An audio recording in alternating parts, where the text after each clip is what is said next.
Bismillahirrahmanirrahim. Assalamualaikum warahmatullahi wabarakatuh. Alhamdulillah rabbil alamin. Wa bihi nasta'inu ala umurid dunya waddin.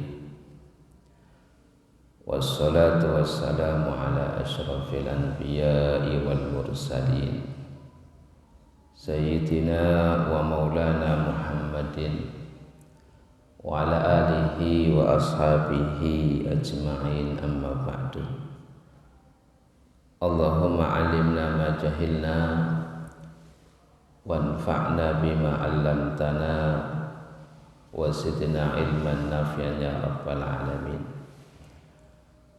Bapak, ibu-ibu jamaah Masjid Al-Mu'minun yang mudah-mudahan dimuliakan oleh Allah Subhanahu wa ta'ala. Alhamdulillah, pada kesempatan pagi hari ini kita bisa melanjutkan kajian kuliah subuh, masih membahas tentang hadis-hadis Nabi Muhammad sallallahu alaihi wasallam di dalam kitab Riyadhus Shalihin. Pada pertemuan yang lalu sudah kita bahas tentang sesuatu yang terbaik yang kita infakkan adalah ketika sesuatu itu masih kita cintai dan sesuatu itu adalah sesuatu yang paling baik, maka itu adalah sesuatu yang paling baik kita infakkan di jalan Allah Subhanahu wa ta'ala. Kita lanjutkan satu bab yang ditulis oleh Imam Nawawi, yaitu babu wujubi amri ahlihi wa auladihi al-mumayyizina wa sa'iri man fi ra'iyatihi bi ta'atillah. Bab kewajiban memerintahkan kepada istri dan anak-anak yang sudah tamyiz, dan memerintahkan seluruh orang-orang yang di bawah kekuasaannya atau orang-orang yang dalam pemeliharaannya untuk taat kepada Allah Subhanahu wa ta'ala, wa nahyihim 'anil mukhalafati, dan mencegah mereka dari melanggar larangan-larangan Allah Subhanahu wa ta'ala, wada'di bihim, dan menanamkan akhlak yang baik kepada mereka, waman ihim firti min irtikabi manhiyin anhu, dan melarang mereka untuk berbuat sesuatu yang dilarang oleh Allah Subhanahu wa ta'ala. Pada bab yang sebelumnya itu seluruhnya berkaitan dengan masalah kewajiban seorang suami untuk memberikan nafkah lahir, yaitu sandang, pangan, dan papan. Lah, di dalam bab ini adalah kewajiban bagi seseorang, yaitu suami, untuk memerintahkan kepada istrinya, kepada anak-anaknya yang sudah tamyiz. Tamyiz itu anak-anak yang sudah mandiri, anak-anak sebelum usia balik tapi sudah mandiri, ya sekitar umur 7 tahun sampai di bawah 15 tahun, itu namanya usia tamyiz. dan juga memerintahkan kepada orang-orang yang dalam kekuasaannya, dalam pemeliharaannya, diperintahkan untuk apa? Untuk taat beribadah kepada Allah Subhanahu wa Ta'ala, dan melarang mereka untuk berbuat maksiat kepada Allah Subhanahu wa Ta'ala, dan menanamkan akhlak yang baik kepada mereka, dan mencegah mereka dari melakukan sesuatu yang dilarang oleh syariat.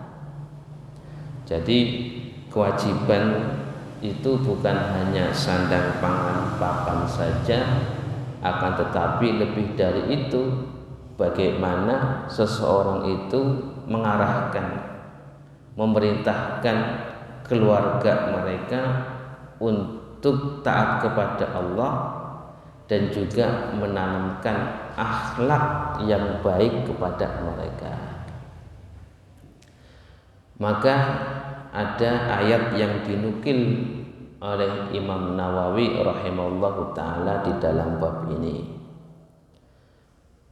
Ayat yang beliau nukil adalah ayat di dalam surat At-Tahrim ayat yang ke-6.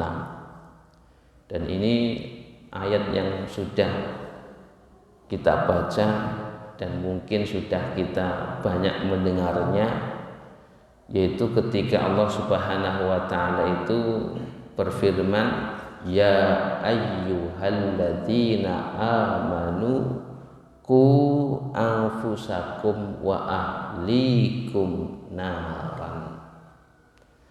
Allah Subhanahu wa Ta'ala menyatakan, ya ayyuhalladzina amanu, wahai orang-orang yang beriman, qu anfusakum, jagalah diri-diri kalian, wa ahlikum, dan keluarga kalian, naran, dari api neraka.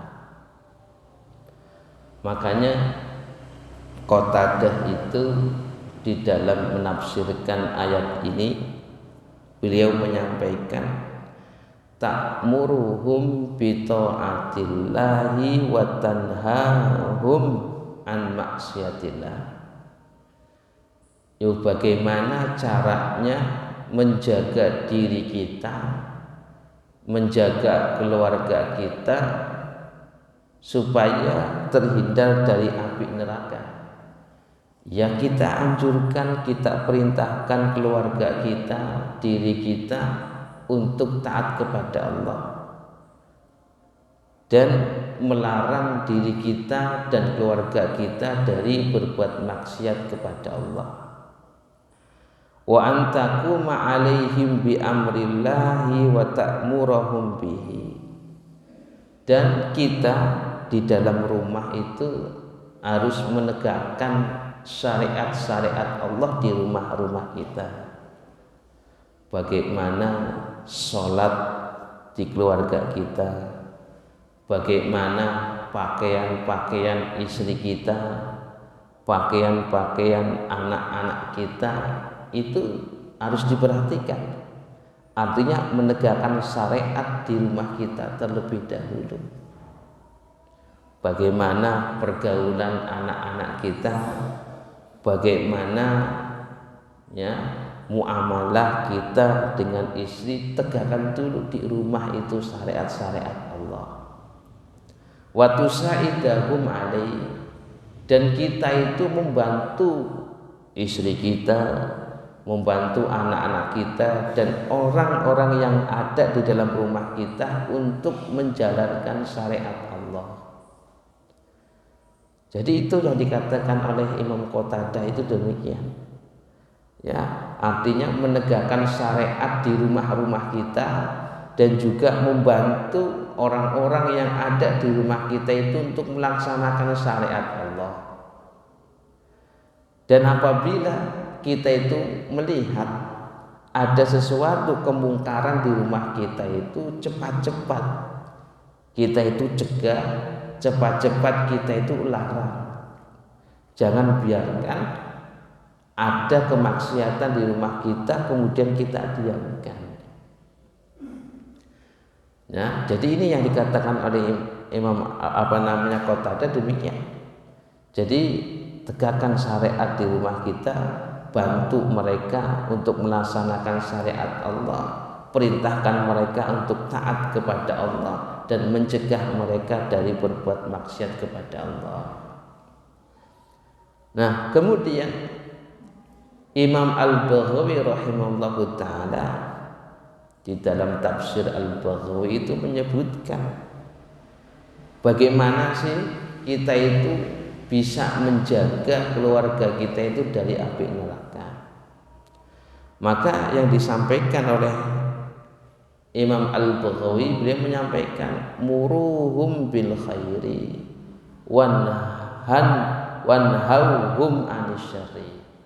Perintahkan mereka itu untuk berbuat kebaikan, cegah mereka itu berbuat kejelekan. Wa'allimuhum, dan ajarkan kepada mereka ilmu-ilmu syariat, ajarkan kepada mereka ilmu-ilmu Allah Subhanahu wa ta'ala. Wa'adibuhum, dan tanamkan akhlak kepada mereka, taquhum bidzalika nahran. Kalau kita itu sudah memerintahkan kepada mereka kebaikan, mencegah dari mereka untuk berbuat kejelekan, kemudian kita sudah menanamkan ilmu-ilmu syariat kepada mereka, kemudian mencontohkan adab-adab akhlak-akhlak yang baik kepada mereka, maka dengan cara inilah kita itu menjaga keluarga kita dari api neraka. Nah, maka satu ayat yang dinukil oleh Imam Nawawi lagi, yaitu yang berkaitan dengan satu kewajiban yang memang seorang itu harus memerintahkan kepada keluarganya yang ada di rumah. Yaitu apa? Yaitu perkara masalah sholat. Jadi sesuatu yang memang wajib diperintahkan oleh seseorang atau seorang suami kepada istrinya, kepada anak-anaknya yang usia tamyiz, dan juga orang-orang yang di bawah pemeliharaannya dan juga di bawah kekuasaannya, maka sesuatu yang wajib disampaikan dan wajib diperintahkan itu adalah perkara sholat. Kenapa demikian? Karena inilah yang Allah perintahkan kepada Nabi Muhammad SAW. Allah itu menyampaikan wa'mur ahlaka bis sholati wastabir 'alaiha. Ini khitabnya itu kepada Nabi Muhammad SAW. Jadi khitab ini ditujukan kepada Nabi. Wa'mur ahlaka, wahai Nabi, wahai Rasul, perintahkanlah. Perintahkanlah apa? Perintahkanlah keluargamu untuk melaksanakan sholat. Wastabir 'alaiha, dan sabarlah engkau untuk melaksanakan sholat dan juga memerintahkan keluarga kamu untuk melaksanakan sholat. Jadi Bapak Ibu, ini adalah perintah Allah kepada Nabi, dan juga ini perintah kita kepada kita semuanya.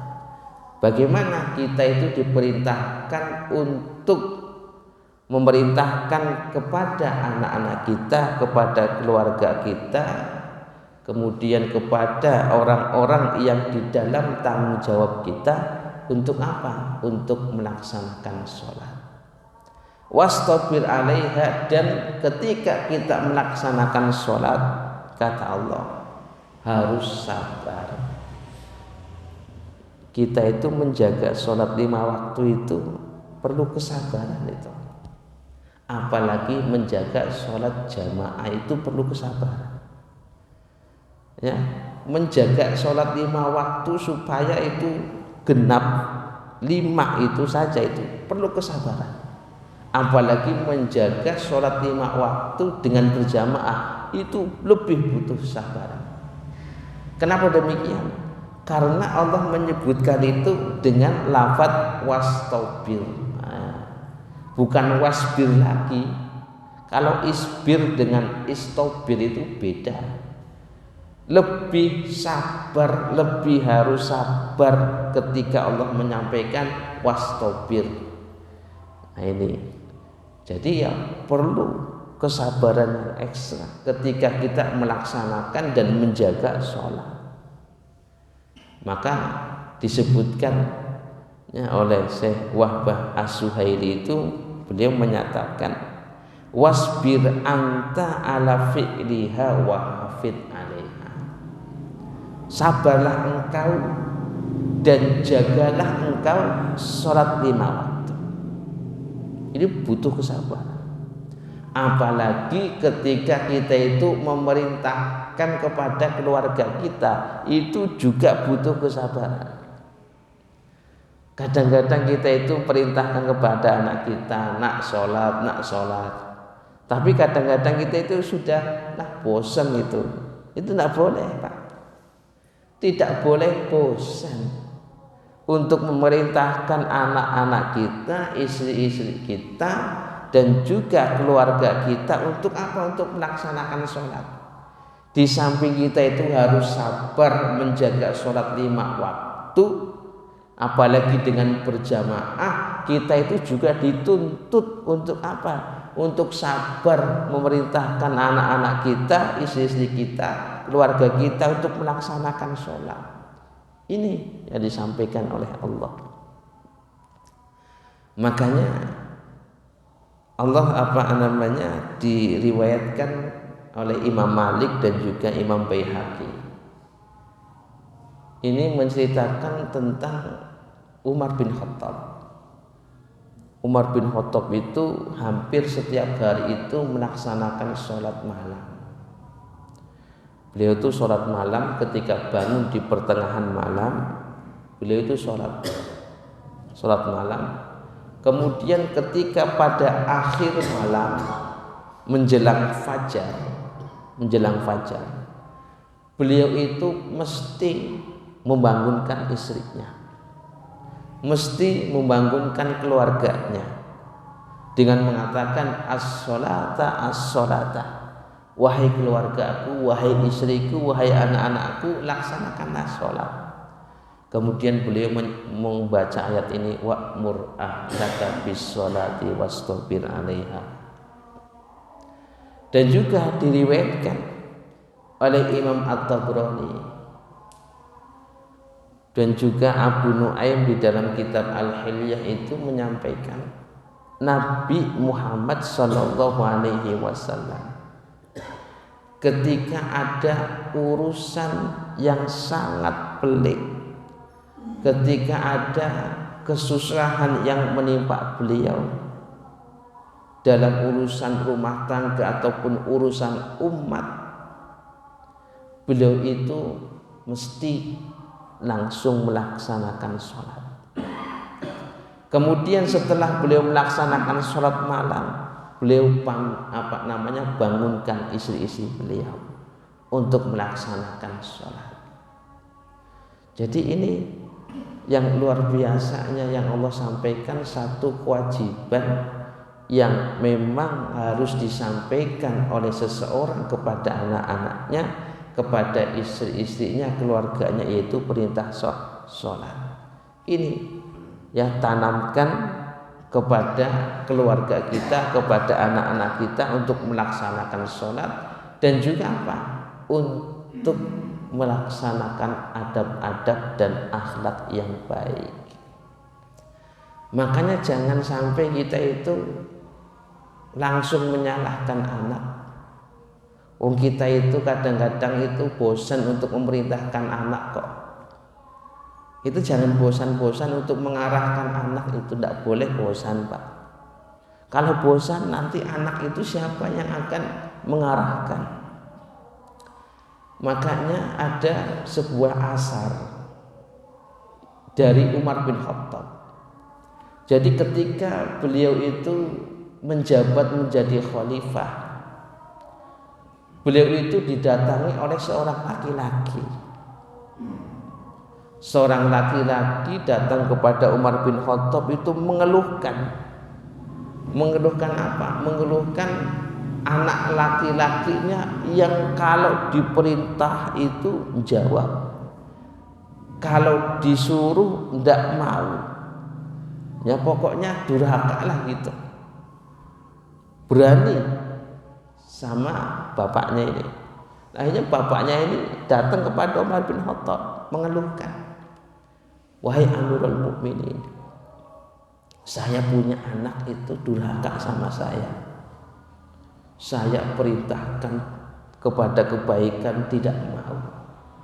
Saya arahkan saya perintahkan tidak mau, saya nyuruh juga tidak mau gitu. Pokoknya akhlaknya itu jelek kepada aku ya Amirul Mukminin. Kemudian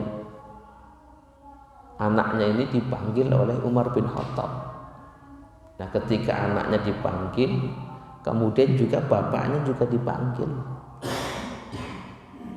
Kemudian anaknya ditanya, wahai fulan, apakah benar apa yang disampaikan oleh bapakmu bahwasanya kamu itu durhaka kepadanya?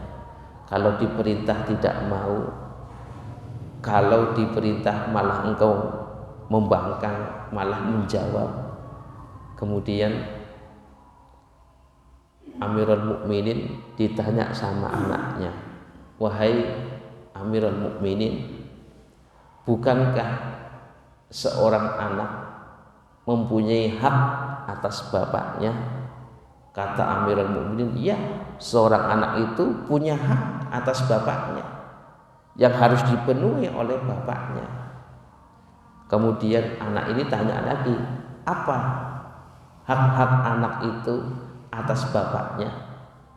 Kemudian Umar bin Khattab menjawab, seorang anak itu punya hak atas bapaknya. Yang pertama, memilihkan ibu yang terbaik untuknya. Kemudian memberikan nama yang paling baik untuknya. Kemudian mengajarkan kepadanya Al-Quran. Kemudian anaknya menjawab, baik ya Amirul Mukminin, bapak saya ini tidak melakukan apa yang engkau sampaikan. Bapakku ini tidak melakukan apa yang sudah menjadi kewajibannya dan menjadi hak saya. Kemudian anak ini mengatakan, ibu saya ini adalah seorang negro itu dari Afrika, bekas istrinya orang Majusi. Ibunya saja itu sudah mantan dari orang-orang Majusi. Kemudian bapakku ini memberikan nama kepadaku, nama yang jelek. Apa namanya? Ju'lan. Ya, anaknya dinamakan Ju'lan. Ju'lan itu artinya ji'ronan. Ji'ronan itu kumbang yang ada di kelapa itu loh, yang warna hitam. Itu dinamai dengan Ju'lan. Kemudian bapakku ini tidak pernah ngajarin saya itu satu huruf pun dalam Al-Quran, apalagi mengajarkan tentang adab kepadaku. Artinya bapakku ini sibuk, tidak pernah memperhatikanku. Tahu-tahu bapakku itu memerintahkan ini dan itu, maka saya tidak menjawabnya. Kemudian Umar ini seketika itu mukanya merah. kemudian memanggil bapaknya, kemudian mengatakan, wahai fulan, engkau itu sudah durhaka kepada anakmu sebelum anakmu itu durhaka kepada kamu. Kamu itu sudah berbuat jelek kepada anakmu sebelum anakmu itu berbuat jelek kepadamu. Kemudian Umar bin Khattab mengatakan, pulang kamu didik anakmu ini dan berikan hak anakmu ini. Nah jadi kayak gitu, bapaknya sibuk, tidak pernah memperhatikan tentang pendidikan anaknya. Bapaknya marah-marah ketika anaknya berbuat ini, berbuat itu, berbuat ini, berbuat itu. Ya makanya jangan sampai kita itu menjadi orang tua yang durhaka sama anak, Pak. Bagaimana? Yaitu tidak pernah mengarahkannya, tidak pernah mendidiknya, tidak pernah mengarahkan kepada sesuatu yang baik, itu jangan sampai. Nah, tahu-tahu ketika anak itu sudah balik durhaka sama kita malah justru memarahinya, itu tidak baik. Nah makanya ini kata Umar bin Khattab, loh kamu itu saja tidak ngajarin anakmu itu Al-Quran satu huruf pun, bagaimana kamu itu ngajarin adab? Yo pantas anakmu kayak gitu. Nah makanya inilah yang menjadi renungan buat kita semuanya. Jangan sampai kita itu menjadi orang tua yang durhaka sama anak. Itu bagaimana? Tidak memperhatikan anak, tidak pernah mengarahkan anak kepada hal yang baik. Tahu-tahu ketika anak sudah durhaka, kita itu kena akibatnya. Nah, kemudian Bapak Ibu yang mudah-mudahan dimuliakan oleh Allah Subhanahu wa taala, kewajiban yang harus disampaikan kepada anak-anak kita, istri-istri kita adalah masalah sholat dan juga masalah adab yang baik. Kemudian ada satu hadis yang dinukil oleh Imam Nawawi rahimahullahu ta'ala, yaitu ada sesuatu yang harus kita jaga betul-betul dari sesuatu yang diharamkan oleh Allah. Jangan sampai anak-anak kita, jangan sampai istri-istri kita ataupun orang-orang yang dalam tanggung jawab kita itu memakan barang yang diharamkan oleh Allah Subhanahu wa taala. Artinya sebagai orang tua itu kasabnya itu harus kasab yang halal. Secara zatnya halal, secara kasab atau sebabnya juga halal. Jangan sampai kita itu memberikan nafkah kepada anak-anak kita, kepada istri-istri kita dengan sesuatu yang haram. Dan ini yang harus kita jaga Bapak Ibu. Kenapa? Ini pengaruhnya itu ada, baik itu pengaruh di dunia ataupun pengaruh di akhirat. Pengaruh di dunia itu sudah Allah nampakkan. Bagaimana anak itu sudah tidak mau nurut lagi, bagaimana istri itu sudah tidak mau nurut lagi, itu salah satu sebabnya ada kasab dari kita yang haram. Maka ada hadis yang disampaikan oleh Abu Hurairah yang diriwayatkan oleh muttafaqun alaih. Suatu ketika cucu Nabi Muhammad sallallahu alaihi wasallam, yaitu Al Hasan ibn Ali radhiyallahu anhum jami'an. Suatu ketika Hasan bin Ali ini masih kecil, dia masih sobiyun itu adalah balita bawah 5 tahun, dia masih balita. Jadi Nabi itu banyak kaum muslimin yang datang kepada beliau untuk menyerahkan zakat dan untuk menyerahkan sedekah kepada Nabi. Dan Nabi itu tidak boleh menerima zakat, tidak boleh menerima sedekah, itu tidak boleh. Keluarga Nabi, ahlul bait Nabi itu tidak boleh menerima sedekah dan tidak boleh menerima zakat. Nah kemudian ada kurma ini adalah kurma sedekah. Kemudian Hasan bin Ali ini ngambil yang namanya anak kecil, ngambil kurma itu. Lah kemudian dimakan oleh beliau Hasan ibn Ali. Kemudian Nabi melihat. Lah ketika Nabi Muhammad SAW melihat, kemudian Nabi itu langsung mengeluarkan kurma yang masih ada dalam mulutnya, dikeluarkan oleh Nabi. Nah kemudian Nabi mengatakan ama alim ta'anna la'na kulus sodaqah, wahai cucuku, ya meskipun masih kecil beliau mengatakan, wahai cucuku, kita ini diperintahkan oleh Allah tidak boleh memakan sedekah dan tidak boleh memakan zakat, tidak boleh mengambil sedekah dan tidak boleh mengambil zakat. Nah jadi sesuatu yang dimakan oleh Hasan bin Ali itu sesuatu yang haram, tidak boleh. Nah makanya Nabi itu mengeluarkan dari mulutnya. Dan juga luar biasa, ada sebuah kisah yang disebutkan di dalam kitab I'anatut Talibin itu, di dalam bab Luqatah. Ada kisah seorang sahabat namanya Abu Dujana.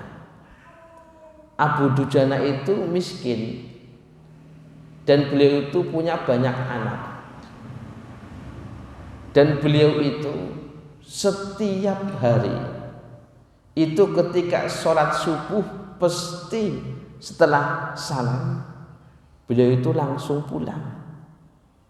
Itu hampir setiap hari itu. Makanya kemudian Nabi itu memperhatikan, ini Abu Dujana itu kalau sholat subuh itu pasti setelah salam itu langsung pulang. Kemudian suatu hari ditanya oleh Nabi, wahai Abu Dujana, apakah engkau tidak punya hajat sama Allah? Nah, waktu subuh habis sholat subuh kok langsung pulang, tidak berdoa dulu, kamu nggak minta hajat sama Allah? Apa yang menyebabkan engkau demikian setiap hari itu ketika selesai sholat subuh langsung pulang? Kemudian Abu Dujana itu mengatakan, wahai Nabi, saya ini punya tetangga saya itu punya pohon kurma yang kurmanya itu menjulang ke rumah saya. Kalau memang ada angin, kurma saya itu jatuh. Nah, ketika kurmanya itu jatuh ke rumah saya, maka saya ambil Nabi, kemudian saya kembalikan. Kenapa? Karena ketika kurmanya itu enggak diambil, nanti akan diambil oleh anakku yang kelaparan. Maka saya ambil duluan supaya tidak diambil oleh anak saya. Setiap hari saya lakukan demikian ya Nabi. Kemudian menceritakan suatu ketika Nabi, saya terlambat pulang dari masjid. Tahu-tahu anak saya itu sudah ngambil kurmanya, kemudian memakan kurma itu yang jatuh dari pohonnya. Kemudian saya itu memarahi anak saya dengan mengatakan, wahai anakku, janganlah engkau permalukan ayahmu ini di hadapan Allah dengan memakan sesuatu yang bukan hak kamu. Kemudian mendengar cerita ini Nabi menangis.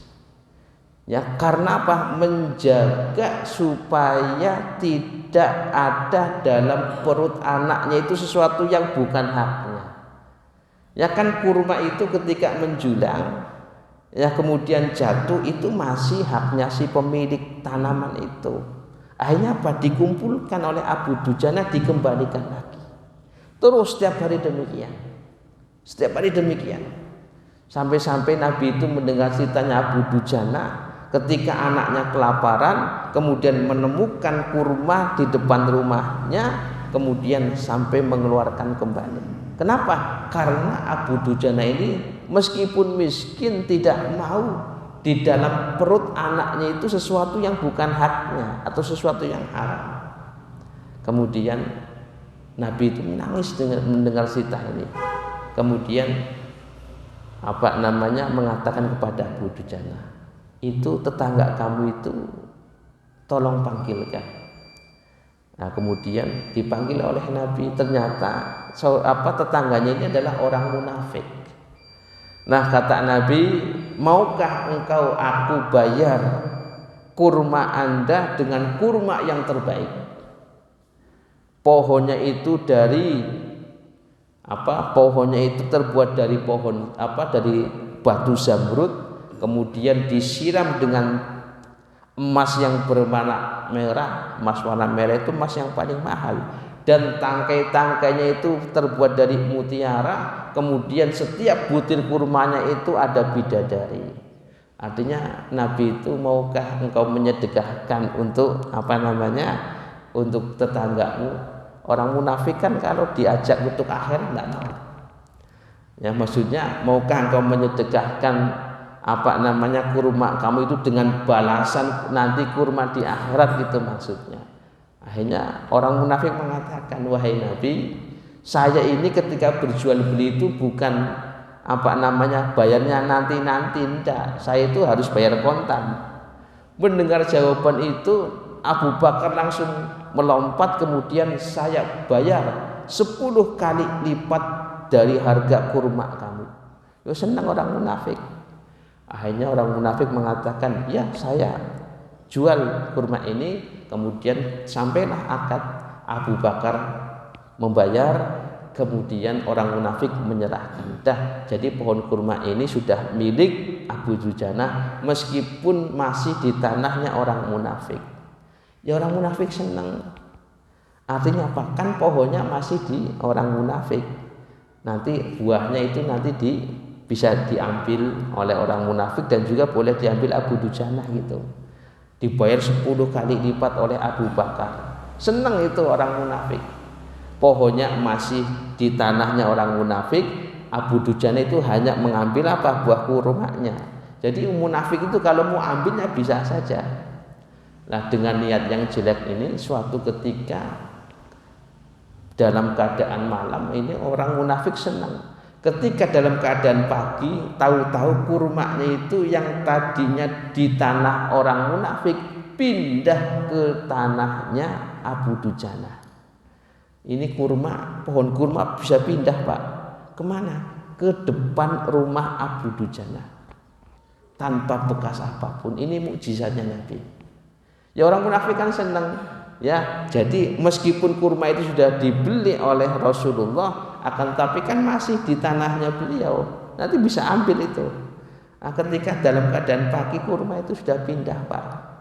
Nah, ini mukjizatnya Nabi Muhammad SAW. Maka dari kisah ini adalah jangan sampai kita itu memberikan sesuatu yang haram kepada anak-anak kita dan juga istri-istri kita. Jadi ini perintahkan ibadah sholat dan jaga dari kasab yang haram. Baik, ini saja yang bisa saya sampaikan, mudah-mudahan bermanfaat. Saya akhiri, subhanakallahumma bihamdika asyhadu alla ilaha illa anta astaghfiruka wa atubu ilaik. Assalamualaikum warahmatullahi wabarakatuh.